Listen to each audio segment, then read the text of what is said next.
Bismillahirrahmanirrahim. Allahumma salli ala Muhammad wa ala ali Muhammad.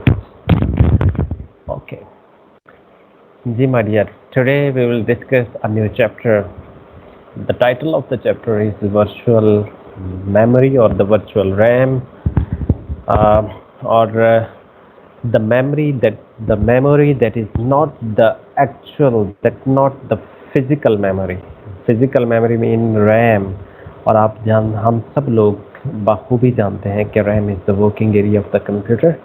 और normally दिखने में ये आता है कि अगर देखिए अगेन वही कहानी जो हम लोग बहुत पहले डिस्कस कर चुके हैं, और वेरी वेरी बेसिक थिंग्स आप लोगों को मैंने क्लास में भी एक तरह से असाइन एक टास्क दिया था कि if the application, if the process size of the process is large than the physical memory, then what happens? क्या वो प्रोग्राम और एप्लीकेशन एग्जीक्यूट हो जाएगी या नहीं होगी? अगर होगी तो वो उसका तरीक़ाकार, उसके बैकएंड पे फ़िलॉसफी क्या होगी? तो मैक्सिमम लोगों ने ये कहा कि अगर एक एप्लीकेशन का फॉर एग्ज़ाम्पल एक हमारे सिस्टम की रैम का साइज़ 4 GB है और एप्लीकेशन हमने एक ऐसी डिज़ाइन की है जिसका साइज़ जो है वो 5 GB है, तो it will never ever execute in the RAM, because RAM is the 4 GB, while the application having the a large size than the physical memory, than the available size of the memory, जिसको हमने चूँकि हम ये decision ले चुके थे, हम ये एक आर्गूमेंट जो है वो वैलिड आर्गूमेंट जो है वो डिलीवर कर चुके थे कि RAM is the working area of the computer.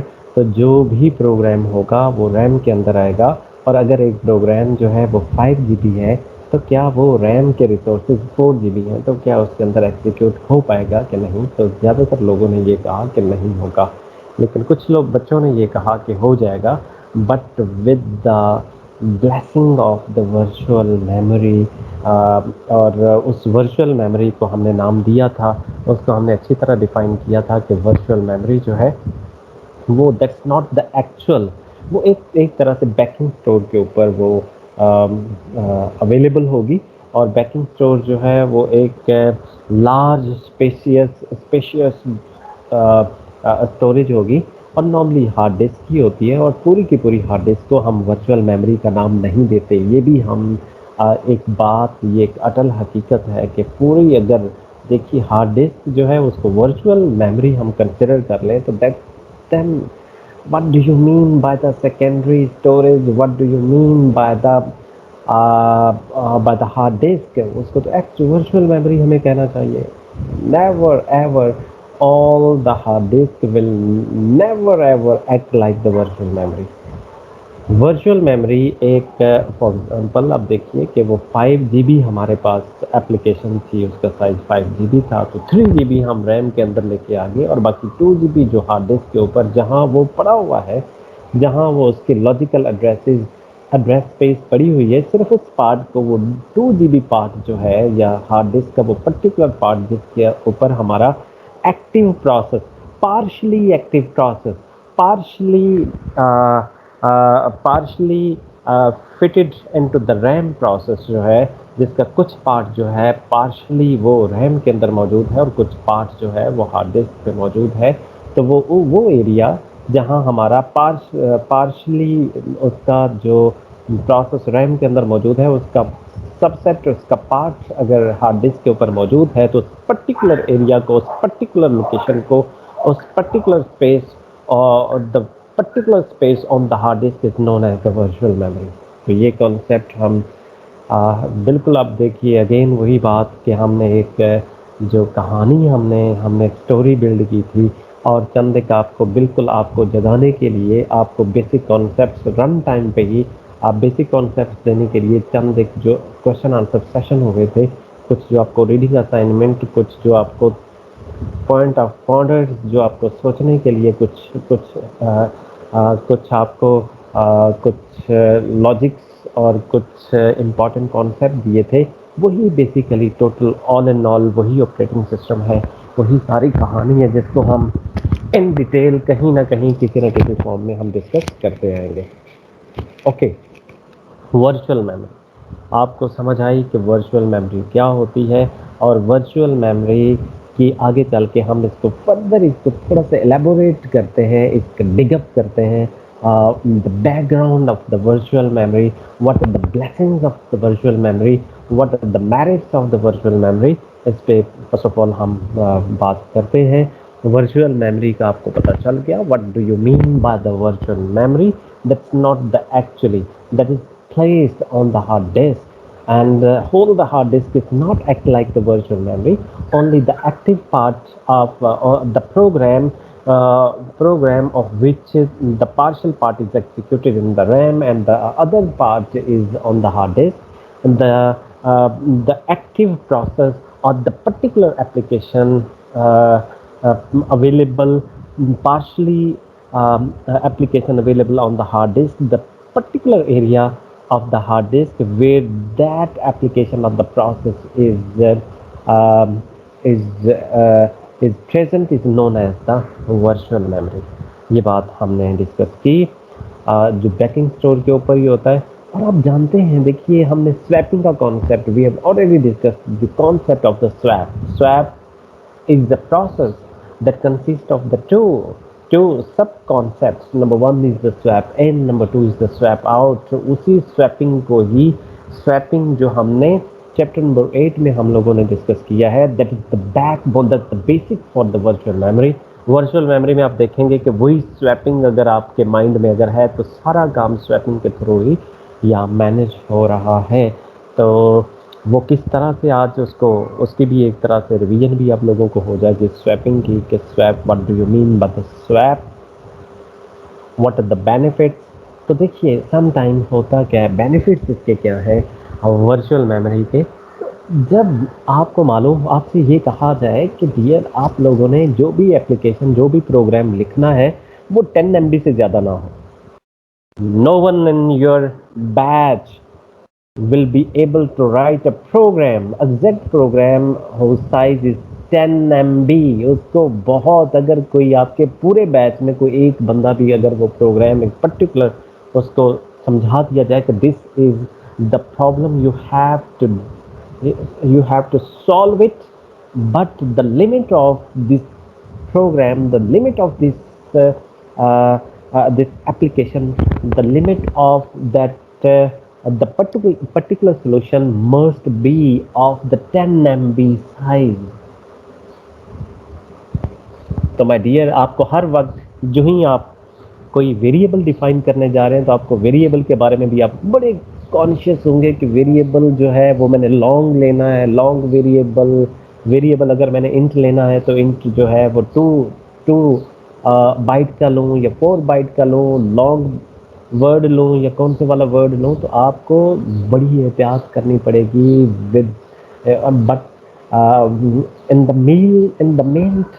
the meanwhile you have to focus on the problem as well as on the size of the program।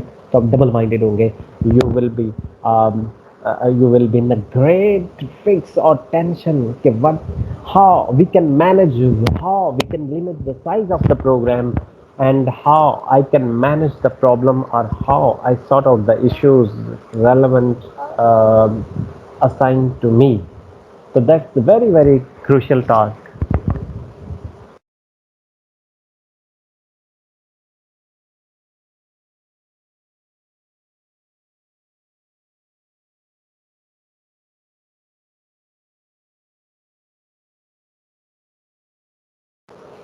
Okay, तो कितना इशू होगा, but with the blessing of with the involvement of the with the intro of the virtual memory, आप लोगों को इस तरह की कोई टेंशन लेने की ज़रूरत नहीं है। साइज एप्लीकेशन का जितना मर्जी बड़ा हो जाए, उसका जो एक्चुअल आपकी मेमोरी, जो फिजिकल मेमोरी है उससे भी बढ़ जाए, तो ये है कि वो प्रोग्राम आपका एग्जीक्यूट होगा with the blessing of with the sub part of that application will be placed on the hard disk on the backing store, that part is known as the virtual memory। तो virtual memory आपको एक huge logical address space provide कर सकती है और आप बिल्कुल आपको साइज ऑफ द प्रोग्राम के बारे में आपको किसी भी तरह की कोई टेंशन लेने की ज़रूरत नहीं होती. You must be free from the tension of the size, and you must focus on the actual issue, not the restrictions, not the boundary of or the restriction of the main memory. That's the very important concept why we need the virtual memory. और उसके advantages क्या क्या हैं ये भी हम discuss करेंगे. और देखें, ये बड़ी एक लॉजिकल बात है. जैसे आप लिखते हैं एक किसी भी तरह की एरर हैंडलिंग के लिए, जिसको हम नॉर्मली जावा के अंदर जो आप लोग लिखते हैं किसी पर, कोई एक लॉजिकल किसी एरर को, अगर if there is some sort of the error, तो आप एक टेक्निक है उसको हैंडलिंग की. तो वो आप वो उसके एरर के बारे में आप सारी उसकी फंक्शनैलिटी आप लिखते हैं. तो एक्चुअली उसको the actual name of the part is the handling. Okay. तो आप किसी भी एरर, आप एक प्रोग्राम लिखते हैं और उस प्रोग्राम में if there is possibility of the error, तो वो उस एरर के बारे में ताकि वो आपका जो प्रोग्राम काउंटर या आपका प्रोग्राम है वो किसी लूप में या किसी और अनवांटेड पार्ट की तरफ या अनवांटेड जो है वो किसी इनपुट या आउटपुट की तरफ ना चला जाए. तो वो एक तरह से परसेप्शन आप ये समझ सकते हैं. वो आप लिखते हैं उस एरर को फिक्स करने के लिए, आप उसको हैंडल करने के लिए एक सब रूटीन्स आप लिखते हैं. और subroutine is not actually if your program is executed successfully within the limits, within the desired limits. तो मुझे ये बताइए, वो परसेप्शन हैंडलिंग जो आप लोग उसके बारे में, वो एरर को हैंडल करने के लिए जो आप लोगों ने सब रूटीन्स लिखी थी, वो तो हमें चाहिए ही नहीं. क्लियर? तो देखिए, होता ये है कि मेमोरी के अंदर code need to be in memory to execute, but entire program rarely used. ये हम जानते हैं कि ऐसे बहुत सारे हालात होते हैं जब पूरे का पूरा प्रोग्राम जो है वो रैम के अंदर लाना लाजमी नहीं होता, जिसकी एक एग्जांपल मैंने आपको दी है कि just like the sub routines और द परसेप्शन हैंडलिंग. अब जैसे देखिए, आप लोग किसी भी लाइब्रेरी को इंक्लूड करते हैं, math.h है, conio.h है, तो माय डियर, वो पूरी की पूरी सब रूटीन को लाना, रैम के अंदर लेके आना, ये लाजिम नहीं है. बल्कि उसके वो वाले पार्ट जो हमें जो चाहिए होते हैं, जिसकी हमें ज़रूरत होती है, वो जिनकी हमें नीड होती है, सिर्फ उसी पार्ट को हमें रैम के अंदर लाना चाहिए. और बाकी वाला पार्ट जो है वो हार्ड डिस्क पे या कहीं भी उस जगह पे होना चाहिए. तो देखें, ये अगेन वो dynamic linking and static linking, वही बात आ गई जो हम लोगों ने लास्ट टाइम डिस्कस की थी. पूरे का पूरा प्रोग्राम को रैम के अंदर लाना, या उस प्रोग्राम की एग्जीक्यूशन के लिए रिक्वायर्ड जितनी भी सब रूटीन्स हैं उनको रैम के अंदर लाना, ये कोई वाइज डिसीजन नहीं है. Because we desire that maximum programs, जिसको हम मल्टी प्रोग्रामिंग और डिग्री ऑफ मल्टी प्रोग्रामिंग का भी हमने नाम दिया, हम ये चाहते हैं कि रैम के अंदर मैक्सिमम प्रोग्राम्स जो है वो रैम के अंदर मौजूद हों, ताकि किसी भी सूरत में अगर सीपीयू किसी एक प्रोग्राम और एप्लीकेशन को या प्रोसेस को एग्जीक्यूट करने के बाद उसको आईओ की तरफ भेज देता है, तो कोई ना कोई there must be some program in the RAM for the CPU. इस तरह से हम प्रीवियस लेक्चर्स के अंदर भी हम लोगों ने ये डिस्कस किया था कि हम परफॉर्मेंस को हम बेसिकली हम जो उसकी ऑप्टिमाइजेशन ऑफ द रिसोर्सेज, इस चीज़ को हम अचीव कर सकते हैं. CPU की यूटिलाइजेशन, उसके थ्रूपुट को मैक्सिमाइज करना हमारा ऑब्जेक्टिव है. और बाकी एफिशिएंटली हमें रैम के रिसोर्सेज को मैनेज करना, ये भी हमारा ड्रीम है. तो optimal usage of the RAM resources as well as the CPU resources, उस ख्वाब को पूरा करने के लिए हमें रैम को बिला वजह की जो एक तरह से जो पैकिंग है उससे बचाना है, बिला वजह के जो जो जो डेटा, जो अनवांटेड डेटा है उसको हम रैम के बाहर ही रखें, ताकि ज़्यादा से ज़्यादा रैम अवेलेबल हो और उस रैम के अंदर ज़्यादा से ज़्यादा जो प्रोग्राम है, डिग्री ऑफ मल्टी प्रोग्रामिंग है, वो मैक्सिमम हो जाए। तो एक चीज़ तो ये था कि जैसे किसी भी एरर हैंडलिंग के लिए, परसेप्शन हैंडलिंग के लिए जो एक्स्ट्रा हम कोड लिखते हैं, तो बाज़ औक़ात जब सक्सेसफुल एग्जीक्यूशन हो जाती है, वो विद इन द बाउंड्री अगर आपका प्रोग्राम एग्जीक्यूट हो जाता है, तो मुझे ये बताइए कि अगर वो परसेप्शन हैंडलिंग वाला कोड भी शामिल होता और रैम के अंदर जाके जगह लेता, तो वो वेस्टेज ऑफ द रैम था, क्योंकि उसकी जगह कोई और एक प्रोग्राम जो है वो लॉन्च कर सकते थे। This is the one reason. Second reason ये भी हो सकती है, जो कि बड़ी एक ऑब्वियस रीज़न है, कि जैसे आप लोग प्रोग्राम के अंदर आप डिफाइन करते हो कि अ लिस्ट ऑफ अरे इंट ए बी सी 100, उसका साइज आपने फिक्स किया, लेकिन नॉर्मली क्या है, आप क्या 100 के 100 एलिमेंट्स इस्तेमाल करते हैं? No, never ever. वो 100 में से आप तकरीबन 20 30 50, ये तो कितना वेस्टेज है वो, आपका उस रैम का कितना ज़िया हो रहा है। तो हम इस तरह के, हम ये चाहते हैं कि जितने एलिमेंट्स की ज़रूरत हो उतनी ही इंफॉर्मेशन, उतनी ही स्पेस हम उतने रैम के रिसोर्सेज को ऑक्यूपाई करें, और बाकी जो बिला वजह जो हमें चाहिए, वो जो हमें कभी इन फ्यूचर भी चाहिए, तो उसको हम हार्ड डिस्क पे या कहीं ना कहीं बैकिंग स्टोर पे वर्चुअल मेमोरी के अंदर हम रखते हैं। जैसे ही उसकी डिमांड हो, ऑन डिमांड उसको कॉल किया जाए। ये नहीं है ऑन डिमांड कॉल किया जाए, ऑन डिमांड कॉल किया जाए। The word focus, focus on the word on demand. जैसे ही किसी प्रोग्राम के किसी भी पार्ट की हमें ज़रूरत हो, किसी लाइब्रेरी के किसी फंक्शन की ज़रूरत हो, ऑन डिमांड उसको कॉल किया जाए, ना कि ऑलरेडी हम स्टैटिकली पूरी रूटीन को रैम का पार्ट बना दें, पूरी एप्लीकेशन को रैम का पार्ट बना दें। बल्कि जो हमें रिक्वायर्ड है, ऑन जिसकी डिमांड है, उस डिमांड को हम रैम के अंदर ले आए, और बाकी रैम को हम जितनी ज़्यादा से ज़्यादा जो है वो अवेलेबल करें for the other program to execute. Okay,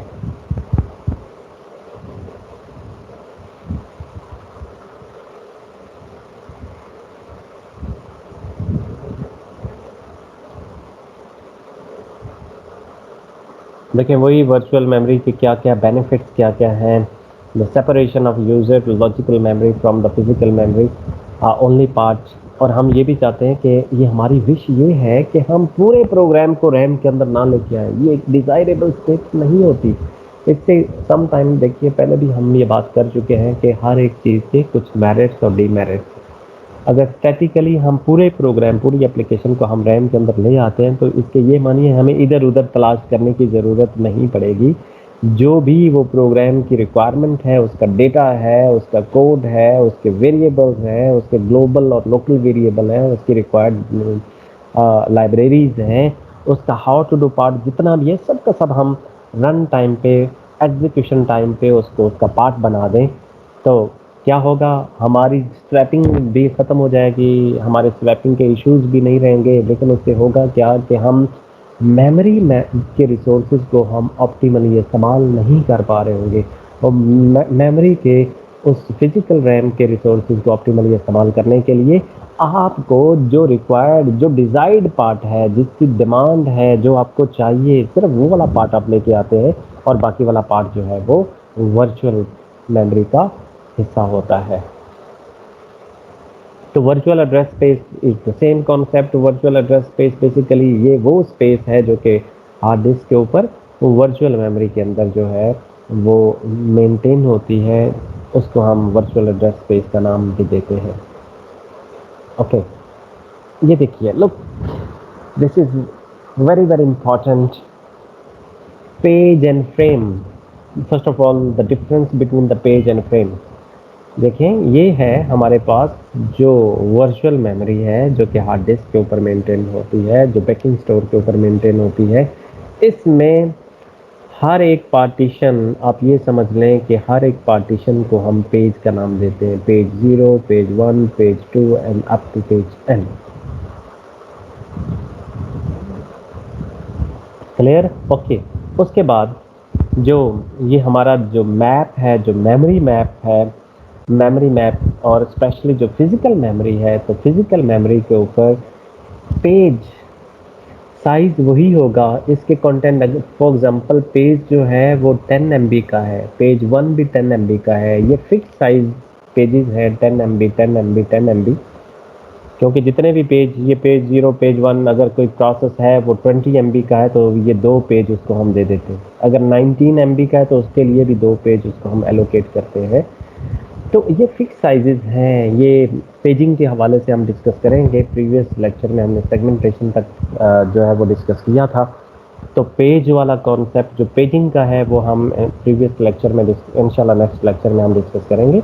उसके अंदर यही है कि सेगमेंटेशन के अंदर ये पार्टीशन जो हैं ये वेरिएबल होती हैं, जबकि पेजिंग के अंदर ये बिल्कुल एक ही साइज, इनका साइज जो है वो कांस्टेंट होता है। तो इसलिए इसको हम जैसे बुक के अंदर हर एक पेज का साइज जो है वो एक जैसा ही होता है, तो इसलिए इसको हमने पेज का नाम दिया। ये पेज, हर एक पेज का साइज जो है वो फिक्स होता है और इसको हम पेज का नाम देते हैं। एक पार्टीशन को, एक पर्टिकुलर पार्टीशन को हम पेज का नाम देते हैं।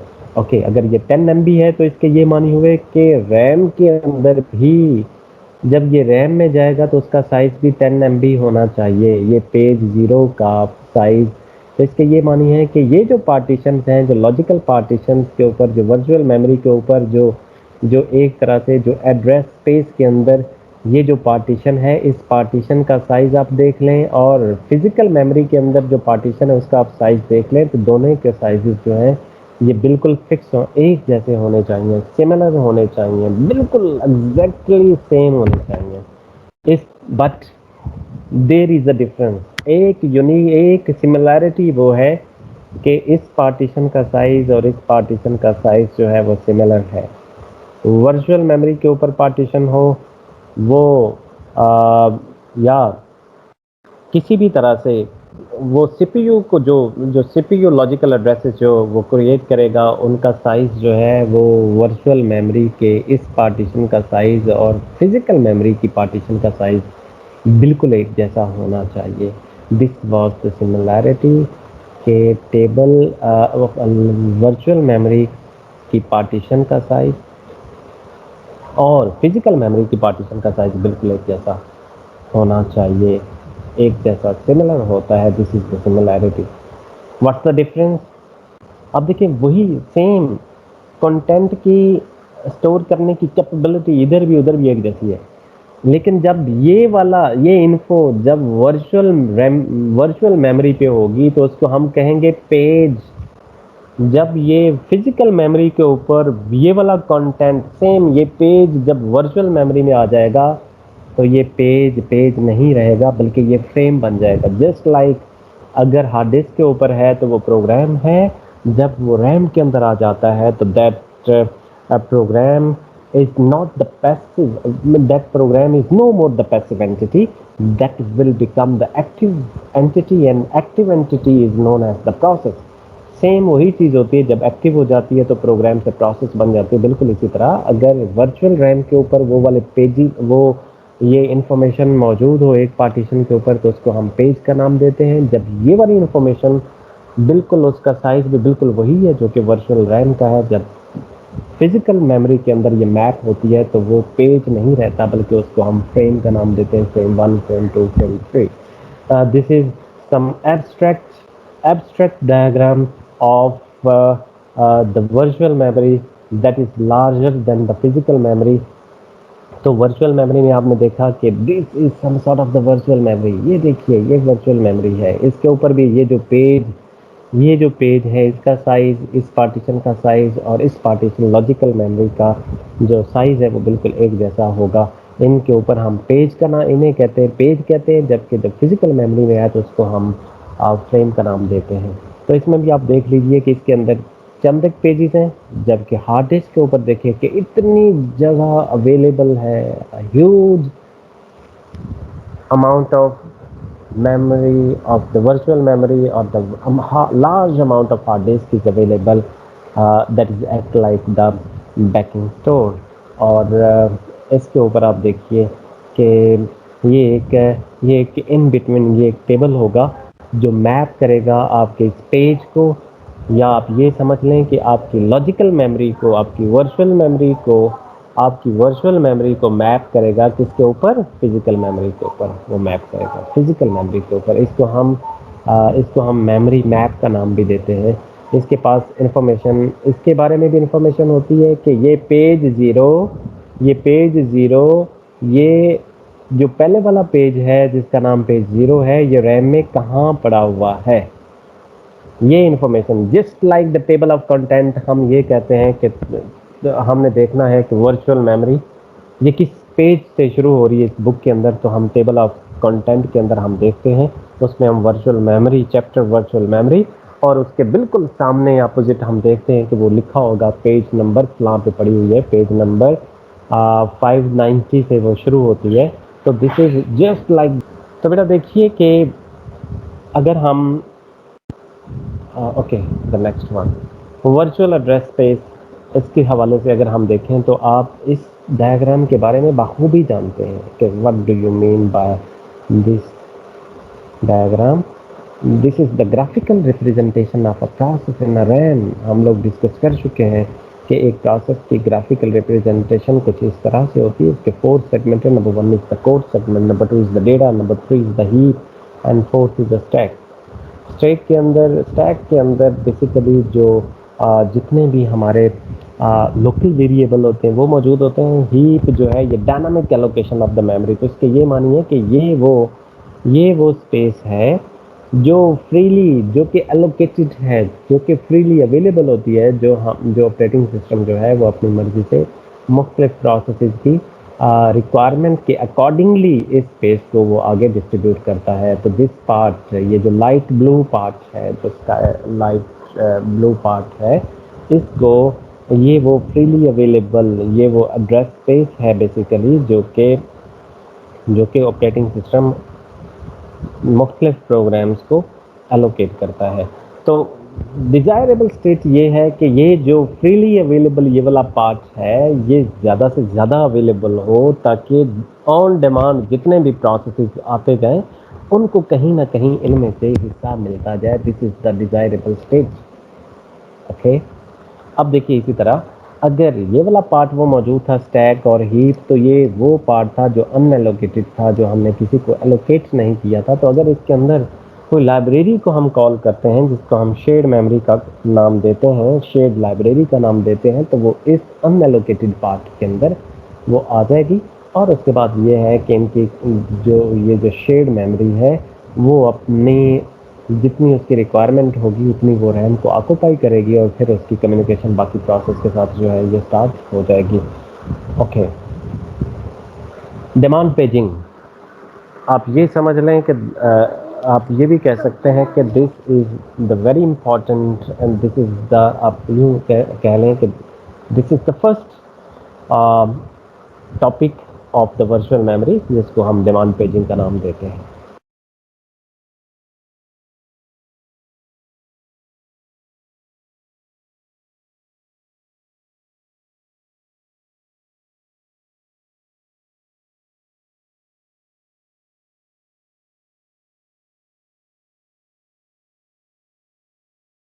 Okay okay okay okay okay okay okay okay, अब देखें demand paging. Be careful dear, this is the main memory, this is the physical memory, और इस फिजिकल मेमोरी के अंदर आप ये समझें there are only 2 programs available, the program A and program B.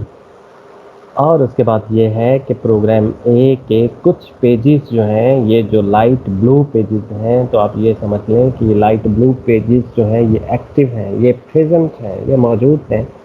और ये जो ग्रे कलर वाले जो पेजेस हैं ये फिजिकल मेमोरी के अंदर मौजूद नहीं है, क्योंकि हम पढ़ चुके हैं। हमने ये एक तरह से आप ये समझ लें कि ये हमने मोटिव बना लिया है, मोटिव कि हम सारे प्रोग्राम को रैम के अंदर नहीं लाएंगे, जितनी उसकी ज़रूरत होगी उतने पेजेस को हम रैम के अंदर लाएंगे और बाकी को हम वर्चुअल मेमोरी के ऊपर आप हम रखेंगे।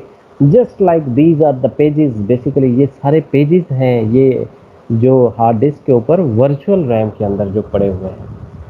जब उनकी डिमांड होगी तो उनको स्वैप इन किया जाएगा, और when we have used when there is no need of the page in future, तो उसको हम स्वैप आउट करके उसी वर्चुअल मेमोरी की तरफ हम भेज देंगे। तो इस तरह ये होगा कि हमारे पास जगह बनती भी जाएगी और जगह ऑक्यूपाई होती भी जाएगी, मुख्तलिफ प्रोसेसेस आते भी जाएंगे, मुख्तलिफ पेज आते भी जाएंगे, और फ्यूचर में जो नई पेज चाहिए, जो आइडल हैं, जो वो वाला पार्ट प्रोग्राम का जो कि आगे फर्दर हमें नहीं चाहिए, उसको हम बैकिंग स्टोर, उसको हम वर्चुअल मेमोरी का हिस्सा भी बनाते जाएंगे। ओके, इसको हम कहते हैं, देखिए एक तो ये है कि पूरा हमारी विश क्या है, हमारी जो नॉर्मल जो ट्रेडिशन विश है वो ये है कि जो हमारी एप्लीकेशन हो वो सारी की सारी एप्लीकेशन रैम के अंदर मौजूद हो। जबकि दूसरी कंडीशन क्या है, सेकंड केस क्या है, सेकंड केस में हमने ये आर्गूमेंट दिया है कि जो हमें चाहिए पार्ट वो रैम के अंदर हो, और जो अभी फॉर द टाइम बीइंग नहीं चाहिए उसको रैम के ऊपर होना, उसको वर्चुअल मेमोरी के ऊपर, उसको बैकिंग स्टोर, उसको हार्ड डिस्क के ऊपर होना चाहिए। तो इसका ये मतलब हुआ कि हमारी जो स्वैप हो रहे हैं, स्वैप इन या स्वैप आउट, वो पूरे के पूरे प्रोसेस नहीं हो रहे हैं। कीप इन माइंड, आपने ये देखा, ये प्रोसेस ए है, ये प्रोसेस बी। प्रोसेस ए बहुत सारे पेजेस, बहुत सारे फ्रेम्स पे मुश्तमिल है, उसके लिए बहुत सारी पार्टीशन, ये 6-7 पार्टीशन चाहिए, लेकिन स्टिल वो अभी 2-3 पेज उसके मौजूद हैं, बाकी रैम हार्ड डिस्क पे एज ए वर्चुअल, बल्कि वर्चुअल मेमोरी में पड़े हुए हैं। Subset of a program available है, और जो स्वैपिंग होती है वो पूरे प्रोसेस की नहीं होती, बल्कि वो पेज की स्वैपिंग हो रही है। तो जब पेज की स्वैपिंग हो, पूरे प्रोसेस की स्वैपिंग ना हो, तो उसको हम, उस स्वैपर को कहते हैं lazy swapper. Lazy swapper, lazy swapper क्या होगा कि वो पूरे पूरे प्रोग्राम को स्वैप नहीं करेगा, बल्कि वो एक पेज को स्वैप करेगा। और लेजी स्वैपर को बाज़ औक़ात पेजर का नाम भी दिया जाता है, क्योंकि पेज स्वैप होता है, पेजर, पेज को स्वैप करने वाला जो है, तो lazy swapper is also known as the pager. इससे क्या होगा, could bring entire process into the memory at local at load time on bring a page into memory only when it is needed। ये दो scenarios थे। तो जब ये वाले देखें, ये लो सिनेरियो, जब हम ऑन डिमांड जितनी हमें ज़रूरत होगी, उतने जब हम पेजेस को रैम के अंदर रखेंगे, तो उससे क्या होगा, एक तो हमारा IO needed, less IO use होगा। देखें ना, कहाँ 5 MB, कहाँ 2 GB या 3 GB का जितना भी प्रोग्राम था, उस पूरे को रैम के अंदर लेके आना, तो क्या होगा, रीड राइट इंफॉर्मेशन उठेगी ना 1010 बिट की फॉर्म में, पहले वो रैम के अंदर आएगी, रैम पे जब थोड़ी बहुत मॉडिफिकेशन करने के बाद उसको हार्ड डिस्क पे भेजना पड़े, तो 1010 की स्ट्रिंग फिर वापस रहेगी। तो आईओ इनपुट आउटपुट जो डिवाइसेस होती हैं, वो ज़्यादा उनका रोल, उनको ज़्यादा काम करना पड़ता है, लेकिन सिर्फ ऑन डिमांड जब हम रैम के अंदर लेके आए, तो सबसेट ऑफ अ प्रोग्राम हम लेके आते हैं, तो less IO is needed, less memory is needed, faster response, or degree of multi-programming will be increased, and finally we achieve the optimal usage of the RAM as well as of the CPU। Okay, okay, important concept जो कि आगे चल के इस्तेमाल होंगे, वो अभी से आपसे डिस्कस करते हैं। एक तो ये है कि when the page is needed, जो भी पेज हमें चाहिए होगा उसका हम रेफरेंस देंगे। फॉर एग्जांपल देखिए कि ये पेज नंबर, ये 2, 3, 4 या 1, 2, 3 या 6, 7, 8, तो रैम के अंदर जब हम ड्यूरिंग एग्जीक्यूशन ये 1, 2 पेज नंबर, इस प्रोसेस ए का 1 और 2 पेज अवेलेबल है, और उसके बाद अगर आपको 4 नंबर पेज चाहिए, तो उसका हम रेफरेंस देंगे।